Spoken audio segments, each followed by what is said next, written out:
दोस्तों free study 94 YouTube channel पे आपका फिर से स्वागत है। आज हम उत्कर्ष करंट अफेयर्स मंथली मैगजीन से फरवरी 2023 का सारे इशूज़ को हम देखने की कोशिश करेंगे और इसके अंतर्गत जो है राष्ट्रीय एवं अंतर्राष्ट्रीय घटनाक्रम पे चर्चा करने वाले हैं। इससे पहले भी हमने इस राष्ट्रीय एवं अंतर्राष्ट्रीय घटनाक्रम पे एक लेक्चर कंप्लीट करा रखा है फरवरी 2023 का। आप जाकर के डिस्क्रिप्शन बॉक्स में जाइएगा, लिंक दिया हुआ है वीडियो का, आप जाकर के देख सकते हैं। आगामी यूपीपीसीएस, आरओ, एआरओ और 69वीं बीपीएससी के लिए रामबाण है, इसी से प्रश्न पूछे जाएंगे। दोस्तों यहाँ पर 1 फरवरी से लेकर के 28 फरवरी तक के सारे करंट अफेयर्स को हम समाहित कर दिए हैं और ये राष्ट्रीय एवं अंतर्राष्ट्रीय घटनाक्रम पर सारी चीज़ें आपको एक जगह मिल जाएगा। तो जिन लोगों ने अभी तक चैनल को सब्सक्राइब नहीं किया दोस्तों, तो प्लीज़ चैनल को सब्सक्राइब कीजिए। वीडियो पसंद आता है तो लाइक ज़रूर कीजिए और अपने दोस्तों के साथ शेयर कीजिए। हम एक एक करके सारी चीज़ों को देखने की कोशिश करते हैं। दोस्तों यहाँ पे उत्कर्ष करंट अफेयर्स मैगजीन का हम पीडीएफ ओपन कर लिए हैं और जो आज का सबसे पहला जो न्यूज़ है वो है भारत सबसे अधिक दूध उत्पादन करने वाला राष्ट्र बन गया है। ठीक है, तो हम इसके बारे में देखने की कोशिश करते हैं। तो कहा जाता है कि खाद्य एवं कृषि संगठन corporate statistical database FAO STAT के उत्पादन आंकड़ों के अनुसार भारत सबसे अधिक दूध उत्पादक राष्ट्र है। ठीक है, ये आपको फैक्ट याद रखना है। ठीक है, यहीं से अगर आपसे प्रश्न पूछा जाए तो पूछ सकता है कि विश्व में सबसे ज़्यादा दूध उत्पादक राष्ट्र कौन सा है, दूध का उत्पादन किस राष्ट्र में होता है, या फिर भारत किस स्थान पर है, तो प्रथम स्थान पर है। भारत वर्ष 2021-22 में वैश्विक दूध उत्पादन में 22% योगदान के साथ विश्व में प्रथम स्थान पर है। ये आपको यहाँ से निकल गया, प्रथम स्थान पर है। इसके बाद संयुक्त राज्य अमेरिका दूसरे स्थान पर, तीसरे स्थान पर चीन, चौथे स्थान पर पाकिस्तान और 5वें स्थान पे ब्राज़ील का स्थान है। ठीक है, ये आपको ये क्रम एक जगह लिख लेना है और याद कर लेना है। कहा जा रहा है भारत के दूध उत्पादन में पिछले 8 वर्षों के दौरान, यानी वर्ष 2014 से 14-15 और 2021-22 के दौरान 51% की वृद्धि दर्ज की गई है और वर्ष 2021-22 में बढ़ करके ये कितना टन हो गया है दोस्तों, तो 22 करोड़ टन हो गया है। ठीक है, यहीं पे हम बात करें तो कहा जाता है कि उच्चतम दूध अधिशेष वाले देश जो हैं वो हैं न्यूजीलैंड, संयुक्त राज्य अमेरिका, जर्मनी, फ्रांस, ऑस्ट्रेलिया और आयरलैंड है। ठीक है, कहा जाता है कि सबसे अधिक दूध की कमी, देखिए दूध की कमी वाले देश में इटली, रूसी संघ, मैक्सिको, अल्जीरिया और इंडोनेशिया है। ये भी आपको याद रखना है। ठीक है, नेक्स्ट जो हमारा न्यूज़ है वो है राष्ट्रपति का अभिभाषण। कहा जाता है दोस्तों कि संसद के दोनों सदनों की संयुक्त बैठक में, देखिए संयुक्त बैठक में राष्ट्रपति द्रौपदी मुर्मू के अभिभाषण पर धन्यवाद प्रस्ताव चर्चा के पश्चात पारित किया गया। कहा जाता है कि भारत के राष्ट्रपति में सभी कार्यकारी शक्तियां निहित होती हैं। संविधान के अनुच्छेद 87 में ऐसी 2 स्थितियों का उल्लेख किया गया है जब राष्ट्रपति विशेष रूप से संसद के दोनों सदनों को संबोधित कर सकता है। प्रत्येक वर्ष के पहले सत्र की शुरुआत में एवं प्रत्येक आम चुनाव के बाद पहले सत्र की शुरुआत होने पर, ये 2 आप स्टेटमेंट याद रखिएगा। राष्ट्रपति द्वारा राज्यसभा और लोकसभा दोनों को संबोधित किया जाता है, ये भी आपको याद रखना है। कहा जाता है दोस्तों कि राष्ट्रपति के अभिभाषण में सरकार की नीतिगत प्राथमिकताओं और आने वाले वर्ष की योजनाओं का अनिवार्य रूप से उल्लेख होता है। ठीक है, तो ये राष्ट्रपति का अभिभाषण से संबंधित कुछ स्टेटमेंट, कुछ फैक्ट्स हैं, वो आपको ध्यान रखना है। नेक्स्ट है फ़ोन पे से अंतर्राष्ट्रीय UPI भुगतान हो सकता है। ठीक है, कहा जा रहा है कि फ़ोन पे ने एक ऐसी सेवा की शुरुआत की घोषणा की है जो भारतीय उपयोगकर्ताओं को यूनिफाइड पेमेंट्स इंटरफेस UPI का उपयोग करके विदेशी व्यवसायियों को भुगतान करने में सक्षम बनाएगी। कहा जा रहा है दोस्तों कि वॉलमार्ट, देखिए वॉलमार्ट समर्थित वित्त ऐप फ़ोनपे ने भारत में ऐसा करने वाला पहला ऐप होने का दावा किया है। ठीक है, कहा जा रहा है UPI international UAE, Singapore, Mauritius, Nepal और भूटान में QR कोड के साथ खुदरा स्थानों को सक्षम बनाता है, ये भी आपको याद रखना है। कहा जा रहा है कि अब फ़ोनपे इसी सुविधा के तहत देशों में सुविधा प्रदान करेगा। ठीक है, तो थोड़ा सा ये फैक्ट इससे संबंधित जो है ना कि क्या क्या सुविधाएं मिलेंगी, वो सारी चीज़ें कैसे कैसे इसका जो है इस्तेमाल होगा, किस चीज़ में होगा, वो सारी चीज़ें आपको समझ में आ जाएगा। कहा जा रहा है इस सुविधा का उपयोगकर्ता अपने भारतीय बैंक से विदेशी मुद्रा में सीधे भुगतान करने में सक्षम होंगे। ठीक है, आगे देखें तो कहा जा रहा है कि दिसंबर 2015 में लॉन्च होने के बाद, देखिए फ़ोनपे को कब लॉन्च किया गया है, यहाँ पे फैक्ट आपको दिया हुआ है, दिसंबर 2015 में। दिसंबर 2015 में लॉन्च होने के बाद फ़ोनपे भारत का शीर्ष भुगतान ऐप बन गया है। ठीक है, तो ये आपको फ़ोनपे से संबंधित चीज़ों को याद रखना है। नेक्स्ट में हम आ जाए, नेक्स्ट न्यूज़ क्या कह रहा है दोस्तों, यहाँ पे देखें तो कहा जा रहा है ग्लास इग्लू रेस्तरां जम्मू कश्मीर। ठीक है, कहा जा रहा है जम्मू कश्मीर के हिल स्टेशन गुलमर्ग में, देखिए गुलमर्ग याद रखिए, गुलमर्ग में बर्फ से ढके पहाड़ों के बीच ग्लास इग्लू रेस्टोरेंट खोला गया है जो पर्यटकों के आकर्षण का केंद्र बन गया है। यह अनोखा ग्लास इग्लू रेस्तरां गुलमर्ग के एक होटल कोलाहोई, देखिए याद रखिएगा, कोलाहोई ग्रीन हाइट्स द्वारा विकसित किया गया है। ठीक है, कहा जा रहा है होटल का दावा है कि यह घाटी का पहला ग्लास इग्लू रेस्टोरेंट है। इससे पहले उन्होंने घाटी का पहला बर्फ से ढका रेस्टोरेंट बनाया था। ठीक है, तो ये आपको याद रखना है। ग्लास इग्लू रेस्टोरेंट कहाँ पे खोला गया है? तो जम्मू कश्मीर में। ये फैक्ट आपको याद कर लेना है। नेक्स्ट न्यूज है नम्मा क्लिनिक बेंगलुरु। कहा जा रहा है कि कर्नाटक के मुख्यमंत्री बसवराज बोम्मई ने बृहट बेंगलुरु महानगर पालिका में महालक्ष्मीपुरा वार्ड में नम्मा क्लिनिक का शुभारंभ किया है, जबकि शेष 107 क्लिनिकों का वर्चुअल रूप से शुभारंभ किया है। तो आपको याद रखना है नम्मा क्लिनिक बेंगलुरु से संबंधित है। ठीक है, कहा जा रहा है कि इस क्लिनिक का जो उद्देश्य है दोस्तों, वो है शहरी क्षेत्रों में एक ही छत के नीचे सार्वभौमिक और व्यापक प्राथमिक स्वास्थ्य सुविधाएं प्रदान करना, निवारक और उपचारात्मक स्वास्थ्य सेवाओं को एकीकृत करना और लोगों को उनके क्षेत्र में ही गुणवत्तापूर्ण प्राथमिक देखभाल प्रदान करना है। कहा जाता है कि पहले शहरी क्षेत्रों में 50 से 60 हज़ार की आबादी पर एक ही क्लिनिक चलता था, परंतु अब जो है 15 से 20 हज़ार लोगों पर एक नम्मा क्लिनिक की शुरुआत की गई है, स्थापना की जाएगी। ये भी आपको ध्यान रखना है। कहा जा रहा है कि 15 करोड़ रुपये की लागत से राज्य के शहरी क्षेत्रों में 438 क्लिनिक स्थापित किए जा रहे हैं, जिनमें से कुल 243 क्लिनिक बेंगलुरु में स्थापित किए जा रहे हैं। राज्य भर में पहले से ही 100 नम्मा क्लिनिक चल रहे हैं। ये आपको याद रखना है। नम्मा क्लिनिक कहाँ से संबंधित है? तो ये बेंगलुरु कर्नाटक से संबंधित है। ठीक है, कहा जा रहा है दोस्तों, नेक्स्ट न्यूज पे हम बात करें तो जम्मू कश्मीर में लिथियम के भंडार मिला है। ये फैक्ट अपने आप में इंपॉर्टेंट है। कहा जाता है कि भारत में पहली बार, देखिए भारत में पहली बार जम्मू कश्मीर के रियासी जिले में लिथियम के भंडार मिले हैं। भारतीय भूवैज्ञानिक सर्वेक्षण ने रियासी जिले जम्मू कश्मीर में पहचान की है किसकी? लिथियम के भंडार की। इससे पहले कर्नाटक के मांड्या जिले में 1600 टन लिथियम के स्रोत मिले थे। ये आपको याद रखना है, कर्नाटक का भी और जम्मू कश्मीर का भी। ठीक है, कहा जा रहा है लिथियम के बारे में अगर हम बात करें तो कहा जाता है कि यह एक क्या है? तत्व है। प्रकृति में दो खनिजों स्पोडियम और लेपिडोलाइट में पर्याप्त रूप से संदृढ़ होता है। क्या? लिथियम। कहा जाता है दोस्तों कि लिथियम का जो उपयोग होता है वो मोबाइल फ़ोन के बैटरी बनाने में, लैपटॉप की बैटरी बनाने में, डिजिटल कैमरा के बैटरी बनाने में, इलेक्ट्रिक वाहनों के रिचार्जेबल बैटरी बनाने में इसका इस्तेमाल किया जाता है लिथियम का। ठीक है, तो ये आपको ध्यान रखना है कि लिथियम के भंडार हाल ही में किस राज्य में या केंद्र शासित प्रदेश में मिला है? तो आपको याद रखना है जम्मू कश्मीर में। ठीक है, नेक्स्ट में हम आए तो कहा जा रहा है SBI द्वारा तीसरी विशेष स्टार्टअप शाखा का उद्घाटन किया गया है। कहा जा रहा है कि भारत में स्टार्टअप के लिए स्टेट बैंक ऑफ इंडिया द्वारा गुरुग्राम में तीसरी समर्पित शाखा की स्थापना की गई है।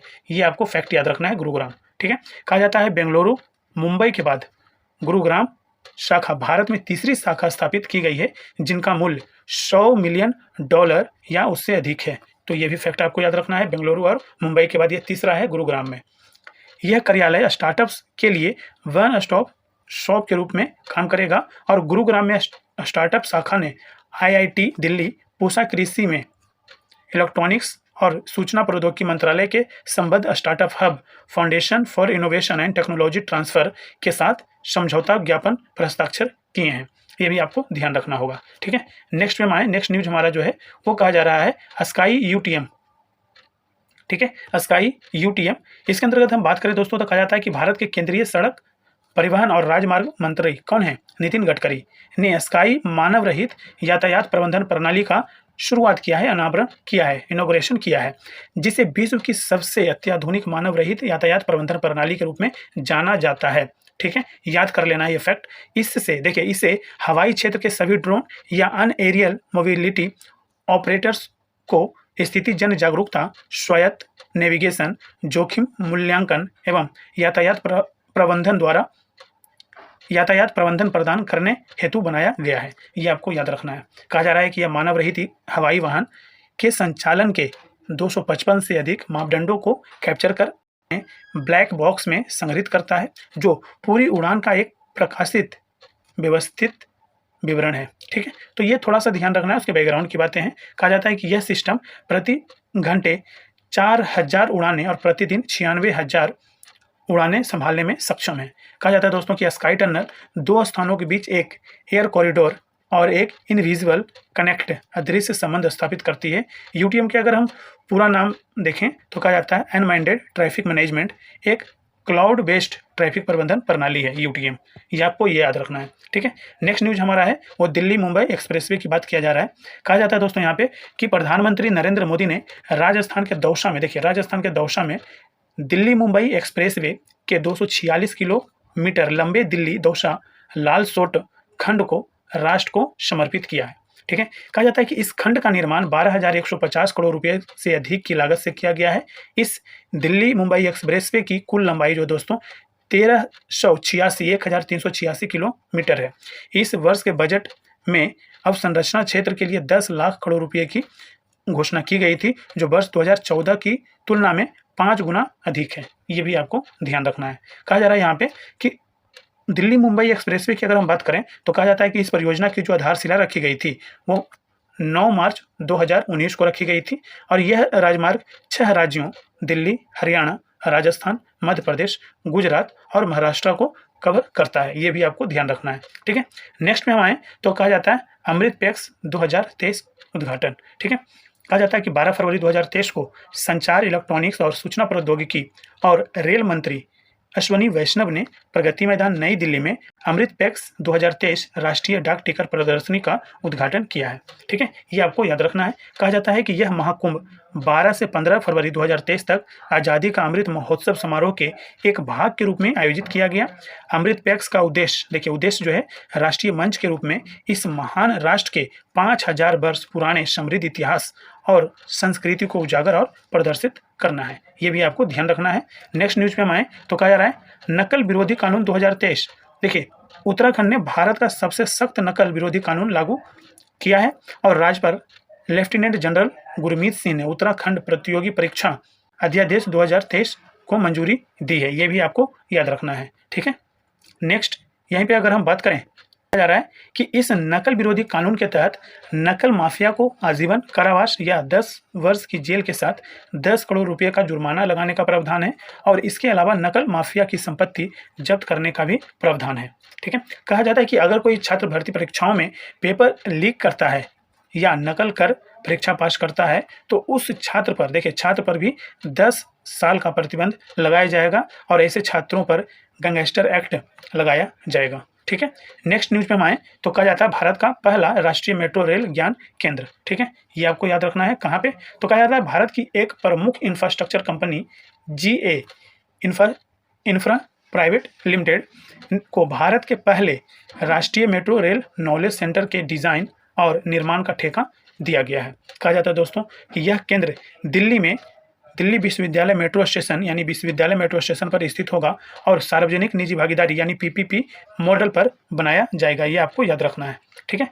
नेक्स्ट न्यूज पे हम आए तो कहा जाता है उत्तर प्रदेश और सिंगापुर सरकार के मध्य समझौता हुआ है, ठीक है। कहा जाता है दोस्तों कि सिंगापुर और उसकी कंपनी ने उत्तर प्रदेश में आर्थिक सहयोग और निवेश करने को लेकर पहली बार एक MOU पर हस्ताक्षर किए हैं, ठीक है। कहा जाता है कि इस समझौते के तहत सिंगापुर और उत्तर प्रदेश सरकार urban development, sustainable development, industry और स्किल डेवलपमेंट जैसे म्यूचुअल इंटरेस्ट वाले क्षेत्र में सहयोग करेंगे। ये आपको याद रखना है। कहा जाता है दोस्तों कि सिंगापुर सरकार और उत्तर प्रदेश की सरकार के बीच यह पहला MOU है। इसके तहत यानी इस MOU के तहत प्लानिंग, मॉनिटरिंग, इम्प्लीमेंट और रिव्यू के लिए एक ज्वाइंट पार्टनरशिप कमेटी का गठन भी किया गया है, ठीक है। कहा जा रहा है सिंगापुर, जापान, नीदरलैंड और डेनमार्क जैसे देशों के साथ ही UPGIS में बतौर पार्टनर कंट्री शामिल हुआ है, ठीक है। तो कहीं ना कहीं ये इंपॉर्टेंट फैक्ट्स बन जाते हैं। आप इसको एक बार अच्छे से सुन लीजिए और PDF के लिए आप हमारे टेलीग्राम चैनल ज्वाइन कीजिए। फ्री स्टडी 94 के नाम से हमारा टेलीग्राम चैनल भी है, वहाँ पे सारे स्टडी मटेरियल शेयर किए जाते हैं। नेक्स्ट न्यूज है हमारा भारत का पहला ग्लोबल स्पोर्ट्स सेंटर। कहा जाता है दोस्तों कि गुरुग्राम में अमेरिकी एरोस्पेस प्रमुख बोइंग ने भारत में अपना पहला वैश्विक समर्थन केंद्र शुरू करने की घोषणा की है। कहा जाता है गुरुग्राम स्थित GSC बोइंग के एयरलाइन ग्राहकों, नागरिक उड्डयन नियामक निकायों और अन्य उद्योग हितधारकों के लिए अनुकूलित परिचालन दक्षता और सुरक्षा सुधार परियोजनाएं प्रदान करेगी, ठीक है। तो ये आपको ध्यान रखना है। नेक्स्ट पे हम आ जाएं तो कहा जाता है स्पेन में मासिक धर्म पर छुट्टी की घोषणा की गई है, ठीक है। कहा जाता है दोस्तों कि 16 फरवरी 2023 को देखिए स्पेन की वामपंथी सरकार ने संसद में गंभीर मासिक धर्म दर्द से पीड़ित महिलाओं को वैतनिक चिकित्सा अवकाश देने वाले कानून को मंजूरी दी है। इस तरह के कानून को आगे बढ़ाने वाला स्पेन पहला यूरोपीय देश बन गया है, ये आपको याद रखना है। कहा जाता है कि मासिक धर्म की छुट्टी वर्तमान में जापान, इंडोनेशिया, जाम्बिया जैसे विश्व के कुछ ही देशों में दी जाती हैं। कहा जाता है यह कानून 16 और 17 वर्ष की आयु के नाबालिगों को माता-पिता की अनुमति के बिना गर्भपात करने की भी अनुमति देता है, ठीक है? जो वर्ष 2015 में पिछली रूढ़िवादी सरकार द्वारा शुरू की गई आवश्यकता को समाप्त कर देता है। देखिए, अगर बात हम करें तो कहा जाता है कि 2015 में एक कानून बना दिया गया था, जिसके अंतर्गत ये कहा गया था कि 16 से 17 वर्ष की जो भी नाबालिग लड़की हैं, ठीक है? उनके माता-पिता से बिना पूछे उनको क्या गर्भपात कराने का अधिकार था, ठीक है? अब उस कानून को भी क्या कर दिया गया है, इस कानून के तहत खत्म कर दिया गया है, ठीक है? तो नेक्स्ट न्यूज़ पे हम आते हैं। नेक्स्ट न्यूज़ हमारा जो कहा जा रहा है यहाँ पे, देखिए, कहा जा रहा है दोस्तों, उत्तर प्रदेश का पहला परमाणु संयंत्र, ठीक है? नेक्स्ट न्यूज़ हमारा कह रहा है उत्तर भारत का पहला परमाणु संयंत्र, ठीक है? कहा जा रहा है कि केंद्र सरकार उत्तर भारत का पहला परमाणु संयंत्र हरियाणा के फतेहाबाद जिले में स्थापित करने जा रही है। ये फैक्ट काफ़ी इंपॉर्टेंट है, क्योंकि उत्तर भारत का पहला परमाणु संयंत्र है, ठीक है? तो आपके एग्जामिनेशन के पॉइंट ऑफ व्यू से कहाँ पे, हरियाणा, और जगह का नाम पूछेगा तो फतेहाबाद जिला में, ठीक है? कहा जाता है यह संयंत्र गोरखपुर गाँव में स्थापित किया जाएगा। गोरखपुर, देखिए नाम भी आपका आ गया, गोरखपुर। कहा जाता है कि ऐसे संयंत्र पहले अधिकतर तमिलनाडु, आंध्र प्रदेश और महाराष्ट्र तक ही सीमित होते थे, वहीं पे डेवलप किया जाता था। कहा जाता है कि केंद्र सरकार ने 10 परमाणु संयंत्रों की स्थापना की मंजूरी दी है। गोरखपुर हरियाणा अणुविद्युत परियोजना में 700 मेगावाट क्षमता की 2 इकाइयों, जिनमें से प्रत्येक से प्रेशराइज्ड हैवी वाटर रिएक्टर स्वदेशी डिजाइन होंगी, जिसके लिए 20,594 करोड़ रुपए की राशि बजट जारी किया गया है, ठीक है? तो ये आपको उत्तर भारत का पहला परमाणु संयंत्र का याद रखिएगा, कहाँ पे, हरियाणा, फतेहाबाद जिला, गांव का नाम पूछेगा तो गोरखपुर जिला, ठीक है?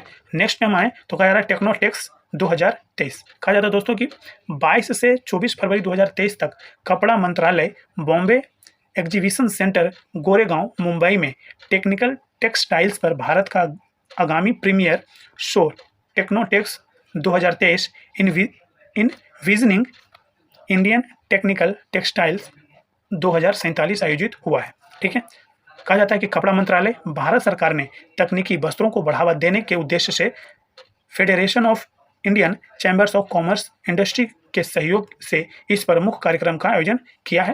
कहा जा रहा है दोस्तों कि टेक्नोटेक्स पहला संस्करण, देखिए, टेक्नोटेक्स का पहला संस्करण 2011 में आयोजित किया गया था, और यह मेगा इवेंट इस वर्ष अपने 10वें संस्करण में है, ठीक है? कहा जाता है कि महाराष्ट्र इस आयोजन का मेजबान राज्य है, और कर्नाटक, तमिलनाडु, पश्चिम बंगाल और मध्य प्रदेश क्या है, भागीदार राज्य है। ये आपको याद रखना है, ठीक है? मेजबान राज्य कौन है, तो महाराष्ट्र। अगर भागीदार राज्य पूछ लिया जाए तो कर्नाटक, तमिलनाडु, पश्चिम बंगाल और मध्य प्रदेश है।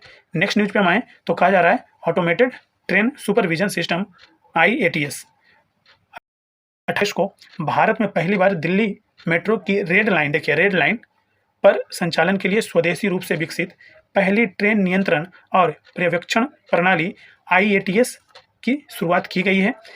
मेट्रो रेल ट्रांजिट सिस्टम के लिए भारत सरकार की आत्मनिर्भर भारत पहल के तहत Delhi metro rail corporation DMRC और भारत इलेक्ट्रॉनिक्स लिमिटेड वेल द्वारा संयुक्त रूप से पहली स्वदेशी स्वचालित ट्रेन पर्यवेक्षण प्रणाली IATS विकसित की गई है। ये आपको ध्यान रखना है। कहा जा रहा है भारत छठा देश है जिसके पास अपने स्वयं के ATS उत्पाद हैं। इससे पहले फ्रांस, जर्मनी, जापान, कनाडा और चीन इस तकनीक का इस्तेमाल कर चुके हैं। नेक्स्ट में यहीं पे हम बात करें तो कहा जाता है कि केंद्रीय आवास और शहरी मामलों के मंत्रालय के सचिव मनोज जोशी, जो दिल्ली मेट्रो रेल कॉरपोरेशन के अध्यक्ष भी हैं, द्वारा शास्त्री पार्क में संचालन नियंत्रण केंद्र OCC से रेड लाइन पर IATS प्रणाली को औपचारिक रूप से क्या किया, लॉन्च किया। नेक्स्ट में हमारे दोस्तों तो कहा जाता है भारत का पहला सेमीकंडक्टर प्लांट।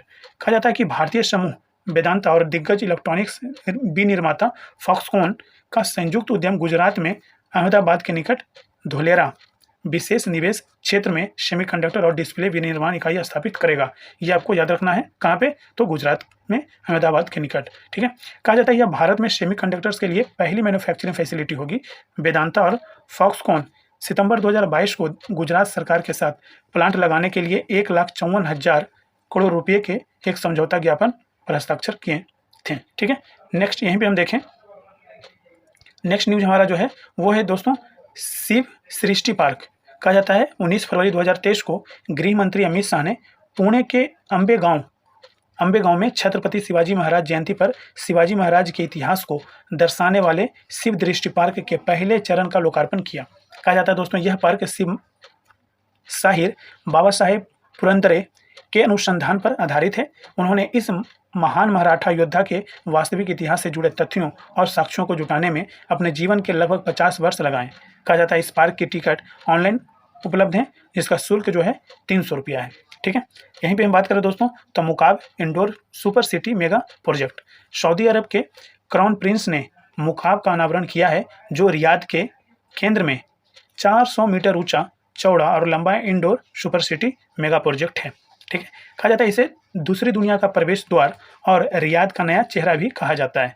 इसका उद्देश्य PIF समर्थित गीगा प्रोजेक्ट प्रौद्योगिकी, स्थिरता, गतिशीलता और सऊदी इनोवेशन का एक नया वैश्विक प्रतीक स्थापित करना है। कहा जाता है दोस्तों कि मुकाब परियोजना 2030 तक पूरी होने वाली है, तो ये आपको याद रखना है। नेक्स्ट में हम आ जाएं तो कहा जा रहा है दिव्यांग पार्क अनुभूति समावेशी पार्क। ठीक है, कहा जाता है दोस्तों कि 21 फरवरी 2023 को केंद्रीय सड़क परिवहन और राजमार्ग मंत्री नितिन गडकरी ने नागपुर महाराष्ट्र में विश्व के सबसे बड़े और अनोखे दिव्यांग पार्क अनुभूति समावेशी पार्क की आधारशिला रखी है। कहा जाता है पार्क में 21 प्रकार के विकलांगों के लिए अनुकूलित सुविधाएं होंगी। इसमें स्पर्श और गंध उद्यान, हाइड्रोथेरेपी इकाई, जल चिकित्सा, मानसिक रूप से विकलांग बच्चों के लिए स्वतंत्र कक्ष जैसी सुविधाएं भी उपलब्ध होंगी। कहा जा रहा है दोस्तों कि यह विश्व का पहला समावेशी विकलांग पार्क है, ये आपको याद रखना है। 90,000 वर्ग फुट क्षेत्र में बन रहे इस पार्क के लिए भारत के सामाजिक न्याय और अधिकारिता मंत्रालय द्वारा लगभग 12 करोड़ रुपये का प्रावधान किया गया है। ठीक है, तो दिव्यांग पार्क अनुभूति समावेशी पार्क के बारे में सारी चीज़ें आपको यहाँ पे क्लियर हो जाएगा। नेक्स्ट न्यूज़ पे हम आए तो कहा जा रहा है सामरिक शस्त्र न्यूनीकरण संधि। ये काफ़ी इंपॉर्टेंट है, काफ़ी ज़्यादा न्यूज़ में था भी। 21 फरवरी 2023 को रूस के राष्ट्रपति व्लादिमीर पुतिन ने घोषणा की है कि अमेरिका के साथ हुए शस्त्र नियंत्रण समझौते में अपनी भागीदारी को क्या करेगा, बंद करेगा, स्थगित करेगा। यह संधि 5 फरवरी 2011 को लागू हुई थी, जिसकी अवधि 10 वर्ष यानी वर्ष 2021 तक थी, जिसे 5 वर्ष और बढ़ाकर 2026 तक कर दिया गया था। राष्ट्रपति पुतिन ने अपने राष्ट्र संबोधन में इस बात पर जोर दिया कि रूस इस संधि से अभी भी पूरी तरह अलग नहीं हुआ है। उन्होंने कहा कि अगर अमेरिका ने परमाणु हथियारों का परीक्षण किया तो वह भी ऐसा करने के लिए तैयार है। कहा जाता है दोस्तों कि अगर ऐसा हुआ तो शीत युद्ध के बाद से परमाणु हथियारों के परीक्षण पर लगे वैश्विक प्रतिबंध का अंत हो जाएगा। नेक्स्ट न्यूज़ पे हम आए तो कहा जा रहा है बॉम्बे स्टॉक एक्सचेंज में सूचीबद्ध NSL। ठीक है, अगर हम बात करें दोस्तों यहाँ पे तो NMDC स्टील लिमिटेड को 21 फरवरी 2023 को बॉम्बे स्टॉक एक्सचेंज में सूचीबद्ध किया गया है। NMDC स्टील लिमिटेड छत्तीसगढ़ के नगरनार में 3 MTPA एकीकृत इस्पात संयंत्र है। ठीक है, यहीं पे अगर हम बात करें तो कहा जाता है, देखिए नेक्स्ट यहीं पे कंटिन्यू करें तो कहा जाता है NMDC स्टील लिमिटेड को 2 जनवरी 2015 को कंपनी अधिनियम 2013 के तहत NMDC iron and steel plant Nagarnar Bastar Chhattisgarh में एक पंजीकृत कार्यालय के साथ NMDC लिमिटेड की पूर्ण स्वामित्व वाली सहायक कंपनी के रूप में शामिल किया गया था। कहा जाता है दोस्तों कि अब डिमर्ज की गई कंपनी NMDC स्टील लिमिटेड रुपये की चुकता पूंजी के साथ एक केंद्रीय सार्वजनिक क्षेत्र का उद्यम है। इस्पात मंत्रालय के प्रशासनिक नियंत्रण के तहत इस कंपनी में भारत सरकार की 60.79% हिस्सेदारी है। बॉम्बे स्टॉक एक्सचेंज BSE की स्थापना 1875 में हुई थी। यह एशिया का सबसे पुराना स्टॉक एक्सचेंज है, ये आपको याद रखना है। नेक्स्ट पे आएँ तो कहा जाता है विश्व का सबसे बड़ा इलेक्ट्रिकल शो एलेक्रामा 2023 18 फरवरी 2023 को भारतीय electrical and electronics manufacturers association द्वारा विश्व का सबसे बड़ा इलेक्ट्रिकल शो एलेक्रामा 2023 की India Expo Mart Greater Noida Uttar Pradesh में शुरुआत हुई है। इस कार्यक्रम की अध्यक्षता मुख्य अतिथि केंद्रीय राज्य मंत्री स्वतंत्र प्रभार RK सिंह द्वारा की गई। इस वर्ष की जो थीम थी दोस्तों वो थी reimagine energy for sustainable future. 15वें संस्करण में जर्मनी भागीदार देश बना है, ये आपको याद रखना है।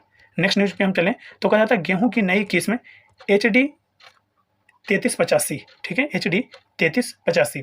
कहा जाता है कि भारतीय कृषि अनुसंधान परिषद ने गेहूं की एक नई किस्म HD 3385 विकसित की है। कहा जाता है यह नई किस्म मौसम में बदलाव और बढ़ती गर्मी की चुनौतियों का सामना आसानी से कर लेगा। HD 3385 किस्म अगैती बुआई व जल्दी बुआई के लिए अनुकूल है। गेहूं की विकसित 3 किस्मों में HD CSW 18, HD 3410 और HD 3385 शामिल है। ये आपको याद रखना है। नेक्स्ट में हम आ जाएं तो कहा जाता है जातिगत भेदभाव पर प्रतिबंध। सिएटल जाति आधारित भेदभाव पर स्पष्ट प्रतिबंध पारित करने वाला पहला अमेरिकी शहर बना है। इस कानून को सिएटल सिटी काउंसिल द्वारा 6-1 से अनुमोदित किया गया है। ठीक है, नेक्स्ट न्यूज पे हम आ जाएं तो कहा जाता है पहली बार क्षेत्रीय भाषा में प्रकाशित हुए फैसले। केरल हाई कोर्ट ने अपने हाल के 2 फैसलों को मलयालम में प्रकाशित किया है। केरल हाई कोर्ट अपने फैसलों को क्षेत्रीय भाषा में प्रकाशित करने वाला देश का पहला हाई कोर्ट बन गया है। केरल हाई कोर्ट के चीफ जस्टिस S मणिकुमार और जस्टिस साजी P चाली की एक पीठ द्वारा पारित निर्णय मलयालम में हाई कोर्ट की वेबसाइट पर उपलब्ध कराया गया है दोस्तों। ठीक है, नेक्स्ट न्यूज पे हम आ जाएं तो कहा जाता है किलादी साइट संग्रहालय। कहा जाता है भारतीय पुरातत्व सर्वेक्षण ASI संगम युग स्थल तमिलनाडु के शिवगंगा जिले में किलादी साइट संग्रहालय का निर्माण कर रहा है। इस संग्रहालय में अब तक खोजी गई 18,000 से अधिक महत्वपूर्ण कलाकृतियां प्रदर्शित की जाएंगी। किलादी स्थल दक्षिण तमिलनाडु की एक छोटी सी बस्ती है। ठीक है, यहीं पे अगर हम बात करें तो कहा जाता है कि यह मंदिरों के शहर, देखिए यह मंदिरों के शहर मदुरई से लगभग 12 किलोमीटर दक्षिण पूर्व में बगई नदी के किनारे क्या है, स्थित है। ठीक है, नेक्स्ट जो हमारा न्यूज हो जाएगा वो है दोस्तों चर्च गेट रेलवे स्टेशन अब चिंतामणराव देशमुख स्टेशन के नाम से जाना जाएगा। यानी चर्च गेट रेलवे स्टेशन का नामकरण कर दिया गया है, नया नाम रख दिया गया है। तो कहा जाता है मुंबई के चर्च गेट रेलवे स्टेशन का नाम बदल करके भारतीय रिजर्व बैंक के पहले गवर्नर CD देशमुख चिंतामन द्वारकानाथ देशमुख के नाम पर रखा गया है। कहा जाता है अब स्टेशन का नाम चिंतामणराव देशमुख स्टेशन होगा। एकनाथ शिंदे के नेतृत्व में शिवसेना की पहली राष्ट्रीय कार्यकारिणी बैठक में एक प्रस्ताव पारित किया गया जिसमें मांग की गई कि मुंबई में चर्च गेट ट्रेन स्टेशन का नाम RBI के पूर्व गवर्नर और वित्त मंत्री CD देशमुख के नाम पर रखा जाएगा। ये आपको याद करना है। कहा जा रहा है न्यूट्रल साइटेशन। भारत के मुख्य न्यायाधीश DY चंद्रचूड़ ने घोषणा की है कि सुप्रीम कोर्ट ने अपने फैसलों का हवाला देने का एक समान पैटर्न सुनिश्चित करने के लिए निर्णयों के न्यूट्रल साइटेशन शुरू किए हैं। कहा जाता है शीर्ष अदालत के सभी फैसलों का हवाला देने का एक समान पैटर्न सुनिश्चित करने के लिए शीर्ष अदालत में निर्णयों की पहचान करने और उद्धृत करने के लिए एक समान विश्वसनीय सुरक्षित पद्धति की शुरुआत और कार्यान्वयन के लिए कदम उठाए गए हैं। ठीक है, नेक्स्ट न्यूज पे हम आए तो कहा जाता है FATF से रूस की सदस्यता रद्द कर दी गई है। तो ये काफ़ी इंपॉर्टेंट फैक्ट्स बन जाएगा। कहा जा रहा है वैश्विक वित्तीय अपराध पर नजर रखने वाली संस्था financial action task force FATF ने रूस की सदस्यता को यह कहते हुए निलंबित कर दिया कि यूक्रेन में मॉस्को के युद्ध ने संगठन के सिद्धांतों का क्या किया है, उल्लंघन किया है। कहा जाता है FATF ने विशेष जांच के तहत देशों की अपनी ग्रे सूची में दक्षिण अफ्रीका को जोड़ा और मोरक्को को ग्रे सूची से बाहर कर दिया है। वर्ष 1989 में स्थापित FATF एक अंतर सरकारी संगठन है जो मनी लॉन्ड्रिंग और आतंकवाद की वित्त पोषण से निपटने के लिए स्थापित किया गया है। नेक्स्ट न्यूज पे हम आ जाएं तो कहा जाता है बैंडिकूट रोबोट को जो लॉन्च किया गया है, बैंडिकूट रोबोट लॉन्च किया गया है। देखिए यहाँ पे कहा जा रहा है दोस्तों कि केरल सरकार ने मंदिरों के शहर गुरुवायूर में सीवेज को साफ करने के लिए रोबोटिक स्कैवेंजर बैंडिकूट लॉन्च किया है जो अपने सभी चालू मैन होलों को साफ करने के लिए रोबोटिक तकनीक का उपयोग करने वाला भारत का पहला राज्य बन गया है। ठीक है, कौन? केरल। कहा जाता है दोस्तों कि जल संसाधन मंत्री रोशी ऑगस्टाइन ने राज्य सरकार की 100 दिवसीय कार्य योजना के तहत केरल जल प्राधिकरण द्वारा त्रिशूर जिले में गुरुवायूर सीवरेज परियोजना के तहत बैंडिकूट का शुभारंभ किया है। रोबोटिक ट्रोन यूनिट जो बैंडिकूट का प्रमुख घटक है मैन होल में प्रवेश करती है और रोबोटिक हाथों का उपयोग करके सीवेज को हटाती है। नेक्स्ट न्यूज पे हम आ जाए तो कहा जा रहा है यहाँ पे बायो एशिया का 20वां संस्करण, ठीक है, 24 से 26 24 से 26 फरवरी 2023 तक एशिया का सबसे बड़ा जीव विज्ञान और स्वास्थ्य देखभाल सम्मान बायो एशिया के 20वें संस्करण का तेलंगाना के हैदराबाद में आयोजन किया गया। ये फैक्ट आपको ध्यान रखना चाहिए। बायो एशिया 2023 कार्यक्रम की मेजबानी तेलंगाना सरकार और federation of Asian biotech association द्वारा की गई। इस साल की जो थीम थी वो advancing for one shaping the next generation of humanoids health care है। ठीक है, bio Asia event Hyderabad Bharat में आयोजित एक वार्षिक कार्यक्रम है। ठीक है, उत्कर्ष करंट अफेयर्स मैगजीन के अंतर्गत राष्ट्रीय एवं अंतर्राष्ट्रीय घटनाक्रम जो थे उसको हमने कंप्लीट कर लिया दोस्तों। तो अगर इसका पीडीएफ चाहिए तो मैंने पहले भी बता दिया है कि आप हमारे Telegram channel free study 94 join कीजिए। वहाँ पे सभी प्रकार के पीडीएफ हम शेयर करते हैं ताकि आपको पढ़ने में इशूज ना हो। अगर वीडियो पसंद आया हो तो चैनल को सबसे पहले सब्सक्राइब कर लीजिए और लाइक भी कर दीजिए और अपने दोस्तों के साथ शेयर भी कीजिए। Thank you so much.